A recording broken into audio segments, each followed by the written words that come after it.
श्री हरिराय जी द्वारा विरचित ग्रंथों में कल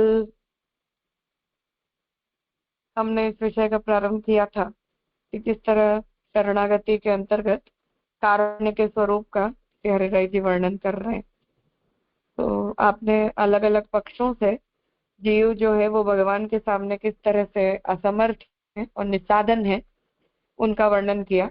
जिस प्रकार की निस्साधनता का भावन पुष्टि मार्ग में प्रमुख धर्म के रूप में महाप्रभु जी ने हमें बताया। तो 6 कारिका तक का विषय कल हमने किया था। आज 7वीं कारिका से हम आगे देखें तो न च एतद् उचितं नाथ त्वदीय दैन्यमेव हि प्राप्नोति सर्वतो नित्यं परिहासास्पदं तव। हे भगवान, हे नाथ, आप सर्वसमर्थ एवं कृपालु हैं एवं कृपा यह आपका असाधारण धर्म है।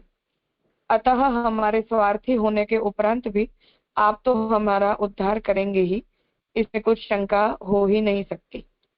फिर भी हे नाथ, आपका भक्त होकर लोक में चारों ओर तुच्छ स्वार्थ के खातिर कंगाल जैसा घूमता रहे, यह तो आपको भी ठीक नहीं लगेगा, क्योंकि आपके समक्ष में दैन्य को प्रकट करके आपके अलौकिक दर्शन के लिए प्रयास किया जाए तो यही योग्य माना जा सकेगा। परंतु लौकिक तुच्छ पुत्र पौत्र धन इत्यादि में सुख प्राप्त करने के लिए जो प्रयत्न किया जाए और उसके अंतर्गत लौकिक ईश्वर के समक्ष दीनता भरे वचन कहने में आए, यह तो आपके समान पहचाने जाने वाले भक्त के लिए जरा भी उचित नहीं है। कदाचित आपका होकर केवल आप में ही परायण न होते हुए उत्तम उत्तम साधन दैन्य न प्राप्त कर सके तो वह कभी भी आपका हास्य करने वाली मानी जाएगी। भक्त तो आपका दृढ़ आश्रय रखकर आपके परायण होकर रहे, आगे भी सभी कार्य आपके ऊपर ही निर्भर होते हैं। तो यहाँ महाप्रभु जी इस बात को बता रहे हैं कि दैन्य का जो प्राकट्य है वो भगवान के अतिरिक्त और किसी के सामने हमें नहीं करना चाहिए। केवल भगवान जो है उन्हीं के प्रति हम दीन भाव से उनके सामने रहें, हम उन्हीं के सेवक कहलाएं। जो कुछ भी हमें याचना यदि करनी भी है तब भी वो याचना हम केवल भगवान के सामने ही प्रकट करें, उपस्थित करें, यही हमारा धर्म है। इसलिए अगर हम प्रभु के आगे झुकने के अलावा किसी अन्य के सामने भी दैन्य प्रकट करते हैं या लोक में जो भी हमारे मालिक हों उनके सामने भी अगर हम दीनता का प्रदर्शन करते हैं तो वो महाप्रभु के भक्त के लिए अनुरूप व्यवहार नहीं है। तो जैसा हम उस वार्ता में देखते हैं कि उस स्त्री ने उपकार वशात ये कह दिया कि तूने मुझे जिवाया, तो ठाकुर जी को वो अच्छा नहीं लगा। तो ठाकुर जी ने वहां ये कहा कि ये तुझे जिंदा रखता है या तुझे मैं जिंदा रखता हूँ। तो हमारे जीवन का पालन जो है वो केवल भगवान करते हैं, प्रभु ही हमारी सभी इच्छाओं को पूरी भी करते हैं। हमारा जो पालन पोषण है वो भी केवल और केवल भगवान ही करते हैं। इसलिए हमारा जो दैन्य भाव है, कार्पण्य का भाव है, निस्साधनता का जो भाव है वो भगवान के अतिरिक्त अन्य किसी के भी लिए नहीं होना चाहिए। वो दीनता का जो प्रदर्शन है वो हमें प्रभु के अतिरिक्त और किसी के सामने नहीं करना चाहिए। तो हम दीन हैं तो प्रभु के सामने हैं और भगवान ही हमारी सभी इच्छाओं को, आकांक्षाओं को पूरी करते हैं। इसलिए अपने दीनता का जो प्रदर्शन है वो हम केवल और केवल प्रभु के सामने करें। प्रभु के सामने हम दीन बनकर रहें, उनके सेवक बनकर रहें, वही उचित है। उनके अतिरिक्त अन्य किसी से अगर हम कोई याचना करते हैं तो वो प्रभु के सेवक के लिए योग्य व्यवहार नहीं है। इस तरह से आप कार्पण्य का भाव हमें किसके प्रति प्रदर्शित करना चाहिए उसकी मर्यादा हमें यहाँ समझा रहा है। वदामि नाथ कस्याग्रे दुःखम हृदय संभवम न पश्यामि त्रिलोक्याम तु यो में दुःखम निवारयेत। इसी बात को सोचते हुए महाप्रभु जी ने ये बात कही है कि यद्यपि प्रभु के सामने प्रार्थना करना, प्रभु से कुछ भी मांगना ये अविवेक है, परंतु यदि हम कुछ मांगे बिना न रह पाते हों और कुछ याचना करने की वृत्ति हमारे चित्त में बहुत स्ट्रांगली अगर प्रकट हो ही रही हो तो हमें वो याचना ठाकुर जी के सामने कर लेनी चाहिए। तो हम प्रभु को छोड़कर दूसरों से जाकर याचना करें, किसी और से जाकर हम कुछ मांगे, इससे तो अच्छा है कि हम ठाकुर जी के पास ही सब कुछ मांग लें। तो इस तरह से महाप्रभु जी ने हमें ये प्रक्रिया बताई है कि ये अविवेक जरूर है, परंतु किसी अन्य से मांगना तो अन्याश्रय है। इसलिए अन्याश्रय के करते तो भगवान के सामने अविवेक कर लेना ठीक है। इस तरह से महाप्रभु जी वर्णन करते हैं। तो वो बात यहाँ समझाना चाह रहे हैं कि हम निस्साधन है, अपनी निस्साधनता को हमें केवल भगवान के सामने ही प्रकट करना चाहिए। अन्य किसी के सामने, अन्य किसी से याचना करना या अन्य किसी के सामने अपने अंदर रही हुई निस्साधनता को प्रकट करना या निस्साधनता का भावन करना किसी अन्य के प्रति, अलौकिक स्वामी के प्रति भी, ये हमारे लिए योग्य व्यवहार नहीं है। हे नाथ, जगत का व्यवहार ऐसा होता है कि अपने अंग या स्नेही मित्र के अतिरिक्त किसी अन्य के पास कोई अपना दुख नहीं खोल सकता है। इसी प्रकार मैं भी अपने दुख को अन्य किसके पास कहूँ, क्योंकि दुख तो एक प्रकार के नहीं होते हैं। सभी दुखों में हृदय का दुख असाधारण कहा जाता है। उस हृदय के दुख को कोई जान भी सके ऐसा नहीं है। कदाचित कोई आपका अनुग्रहित भक्त हृदय के दुख को जान भी सके तो भी उस दुख का निवारण नहीं कर सकता है। इसीलिए मेरे दुख को मैं अब किसी के भी समक्ष नहीं कह सकता हूँ। लोक में यहाँ इस दुख का तात्पर्य आधिदैविक दुख है, जो प्रभु को प्राप्त करने के लिए प्रकट हो रहा है या भगवान प्रयोग के अर्थ में प्रकट हो रहा है, या भक्ति मार्गीय दुख की अनुभूति के रूप में प्रकट हो रहा है। तो उस दुख को तो हम किसी उस और सामने प्रकट नहीं कर सकते। उस दुख को केवल भगवान जानते हैं, या प्रभु का कोई बहुत अनन्य भक्त तो वो जान पाता है। तो परंतु वो यदि जान ले तब भी उस दुख का निवारण तो केवल भगवान ही कर सकते हैं। लोक में हितेच्छु जैसे होकर फिरने वाले और कहने वाले कई लोग और देवता मिलते हैं, परंतु उनमें से एक भी ऐसा नहीं है कि जो मेरे हृदय के दुख को पहचान कर उसे दूर कर सके। हृदय के दुख को तो वही जान सकता है जो हृदय में निरंतर निवास करता हो। आप नित्य हृदय में विराजते हैं एवं हृदय के ताप को शमन करने के लिए आप ही समर्थ हैं। शेष तीन लोक में भी आपके अतिरिक्त ऐसा एक भी व्यक्ति नहीं है जो मेरे दुख का निवारण कर सके।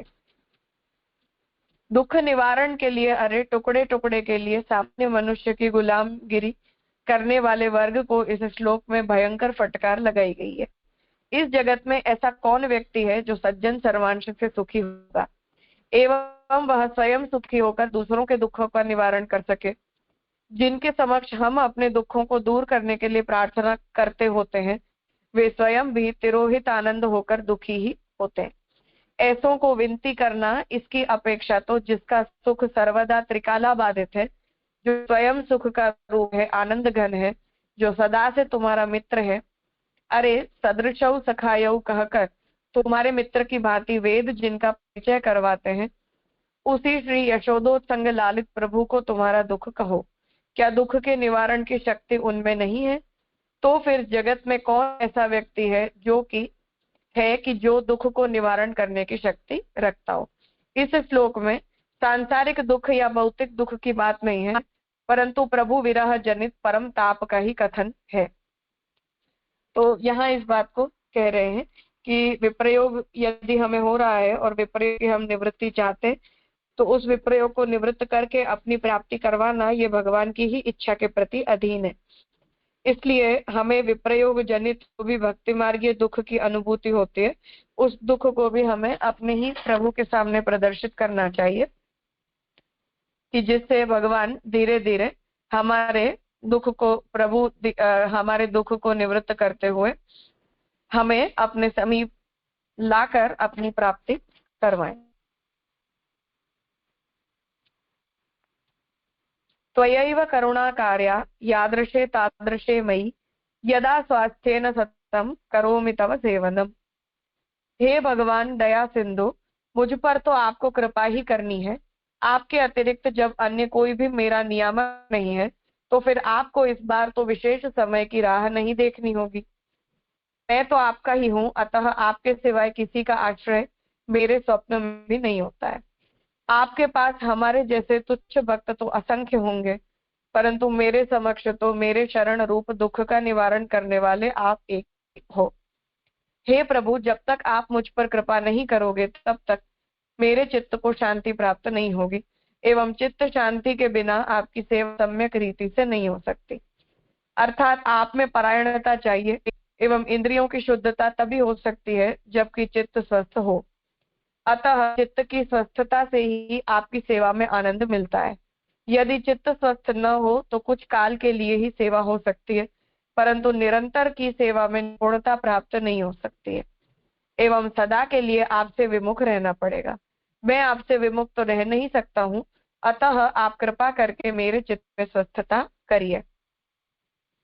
तो यहाँ भक्त ये कह रहा है कि जो भक्ति मारी ये दुख की हमें अनुभूति होती है, जो प्रबल विपद की अनुभूति होती है, उसके कारण हमारे चित्त में उद्वेग होता है, चित्त के अंदर व्यग्रता आती है, और ऐसे व्यग्र चित्त के द्वारा भगवत सेवा हम नहीं कर पाते हैं।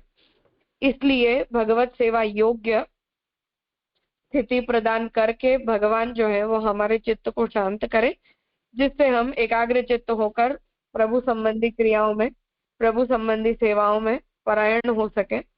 ऐसी आकांक्षा यहाँ भक्त प्रकट कर रहा है। सर्वज्ञ बहुकिं वाच्यं मया नाथे कृपा निधौ विचार्य सदृशः कार्यः सेवके मयि अनुग्रह। हे सर्वज्ञ भगवान, पुनः पुनः इस विषय में आपसे विनंती करना मुझे उचित नहीं लगता, क्योंकि विशेष तो उस समझाना पड़ता है कि जिसे कोई तरह का ज्ञान न हो। आप तो सर्वज्ञ हैं, अर्थात प्रत्येक स्थान में जो कुछ भी होता है, हुआ है एवं होगा, उन सब जानने वाले आप एक ही हैं। फिर कभी कोई सर्वज्ञ हो और कृपालु न हो तो उससे कोई अर्थ भी नहीं निकलता है। ऐसे योगी लोग अथवा देवता भी कोई होते हैं कि जो तीनों कालों का ज्ञान रखते हो, परंतु उसमें मेरा अर्थ तो सिद्ध नहीं हो सकता, क्योंकि सर्वज्ञ होने पर भी वे कृपालु न हो तो ऐसी उनकी सर्वज्ञता किस काम की। आप तो सर्वज्ञ भी हैं तथा कृपा के सागर भी हैं। जो सागर रूप हो उनके यहाँ से कभी कोई विमुख तो नहीं होता। अतः मैं भी आप कृपा के सागर के पास आपकी कृपा की याचना करने के लिए आपके चरण में झुक गया हूँ। यदि आपको विचार करना उचित प्रतीत होता हो तो आप चाहे जितना विचार कीजिए, परंतु आपके सेवक के रूप में जो अधिकार योग्य लगे ऐसा अनुग्रह तो मुझ पर होना ही चाहिए, क्योंकि मुझ पर आपके अतिरिक्त कोई भी अनुग्रह करने वाला तो है ही नहीं, एवं भविष्य में होने वाला भी नहीं है। इसीलिए मैं बार बार आपसे विनती करता हूँ कि आपके सेवक के रूप में मान रखना यह केवल आपके ही हाथ में है। तो यहाँ शहराई जी ये विज्ञप्ति कर रहे हैं कि भगवान जो है वो सर्वज्ञ है, सर्वज्ञ होने के साथ साथ भगवान कृपालु है। इसलिए भक्त के ऊपर कृपा करते हुए भक्त की अवस्था को जानकर और भक्त की अवस्था के अनुरूप उसकी आकांक्षा को भगवान पूरी करें, और उस आकांक्षा को पूरी करते हुए जो जीव है उस जीव के ऊपर यथाधिकार भगवान जो है वो अनुग्रह करें। ऐसी आकांक्षा यहाँ शेहर राय जी इस कारिका से प्रकट कर रहे हैं। कुछ पूछना है?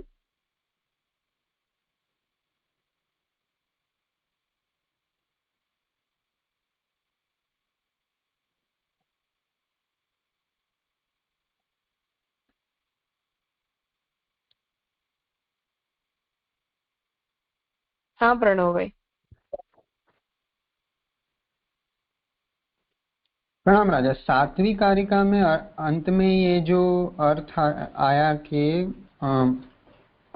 कदाचित आपका होकर केवल आप में ही परायण न होते हुए उत्तमोत्तम साधन दैन्य न प्राप्त कर सके तो वह कभी भी आपका हास्य करने वाली मानी जाएगी।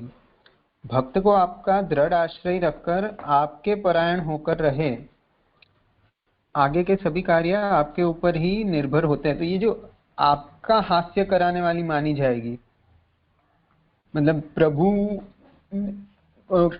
के संदर्भ में ऐसे कह रहे हैं। हाँ, मतलब ये कहा जा रहा है कि अगर मेरे अंदर दीनता की भावना नहीं है और मैं अपनी तरफ से बहुत सारे साधनों को कर रहा हूँ, तो लोग क्या देखेंगे कि इन्हें तो सब कुछ अपने साधनों से मिल सकता है, इसमें भगवान को कुछ करने की कोई जरूरत नहीं है। तो इस प्रकार की स्वाधीनता को जब हम कोई भक्त प्रकट करेगा और भगवान के प्रति पराधीनता को प्रकट नहीं करेगा, तो उससे भगवान का मजाक बनेगा, ये कहना चाह रहे अच्छा, मतलब साधन करते हुए भी मतलब वो प्रदान तो आप ही कर सकते हैं इसलिए।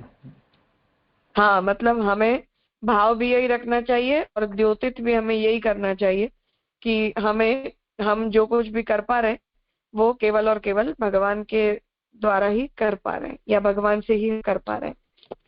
तो ऐसी दीनता को अगर हम प्रकट करते हैं तो ही उससे प्रभु की उत्तमता का बोध होता है, प्रभु के कृपा बल का उत्कर्ष प्रतीत होता है, ये कह। जी राम। और एक इसके पहले के कल के श्लोक में प्रश्न था, वहां पर ये जो बात आई थी, कौन से चौथे या पांचवें श्लोक में, हाँ इसके पहले छठे ही श्लोक में, वहां पर एक तो अंश से दास रूपता समझ आई और साथ में वंश रूपता भी कही थी।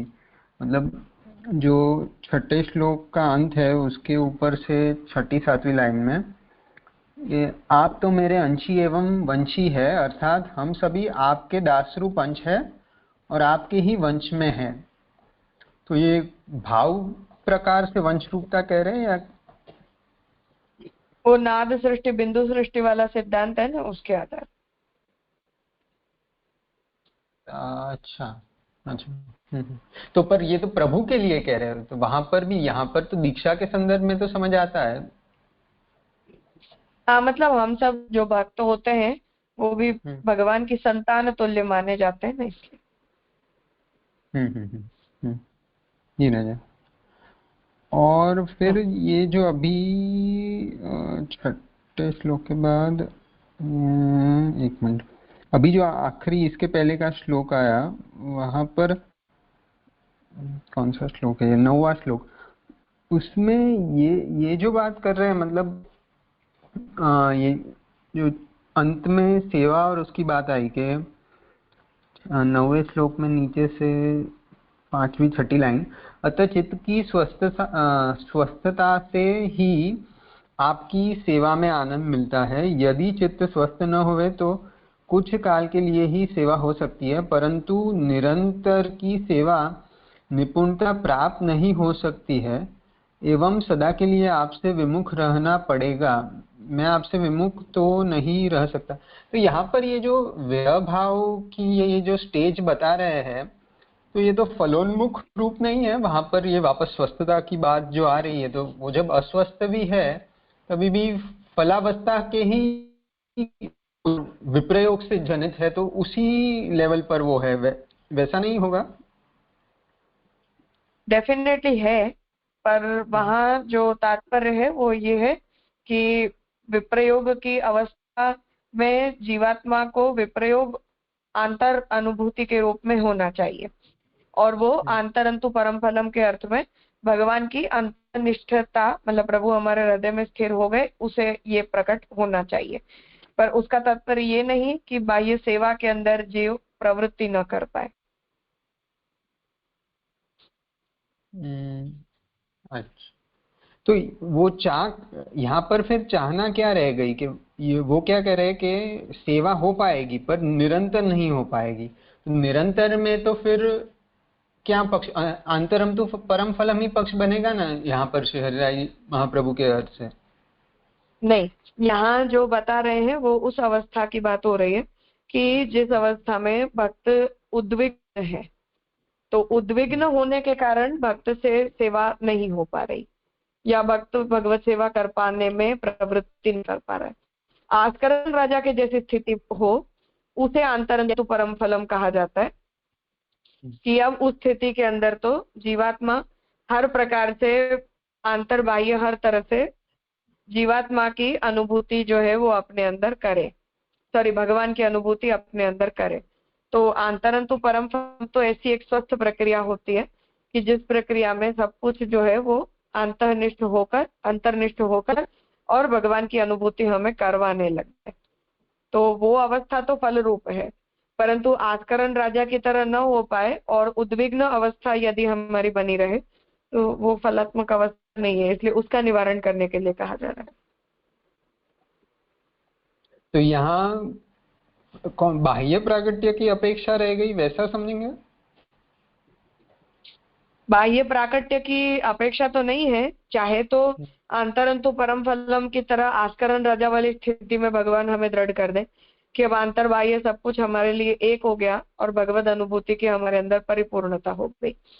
तो या तो हमारे साथ ऐसा हो जाए, और या फिर जो उद्वेग है वो हमारा शांत होके और बाह्य सेवा के अंदर हमारी एज ऑफ नाउ योग्य प्रवृत्ति हो जाए, ये आकांक्षा है।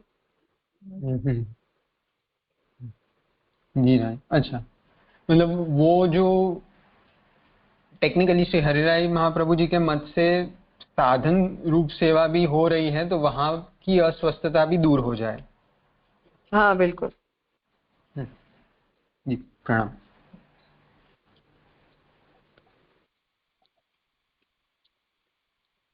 हाँ जयेश।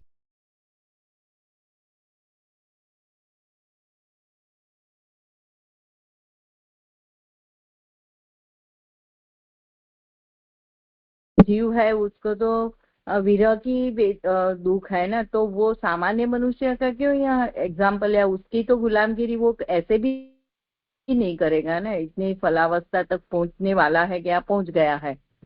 तो वो नहीं समझ में आता कि ब्रैकेट में है तो ये संपादक का होगा शायद, पर हाँ इसका ऑब्वियसली एग्जाम्पल वो देना। विवेचक का है, पर ये क्योंकि कार्पण्योक्ति है ना, इसलिए कोई भी भक्त अपने आप को मैं सिद्ध अवस्था पर पहुंच गया हूँ ऐसा तो वो मानेगा ही नहीं।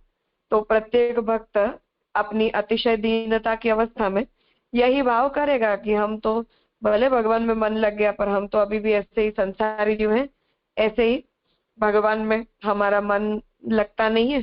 तो ऐसी उक्तियां उत्तम भक्त के मुंह से ऐसी ही उक्तियां निकलती है ना, वो ऐसा थोड़ी कहता है कि अब हम तो पूरी तरह से भगवानमय हो चुके हैं।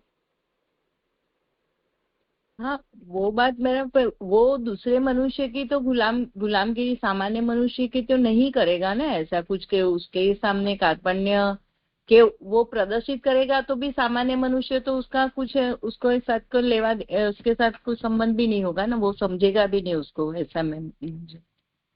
नहीं, ये सामान्य अवस्था में हम जैसे जो साधन अवस्था के लोग हैं, उन्हें दृष्टिगत करके व्याख्या करनी है बात लिखी।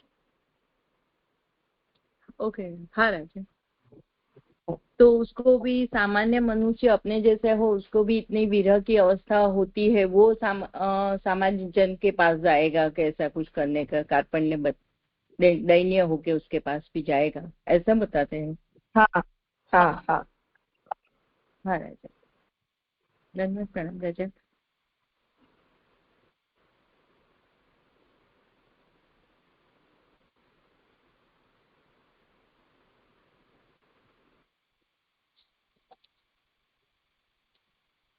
ठीक है, तो आज यहाँ रखते हैं, आगे की कार्य का कल करेंगे।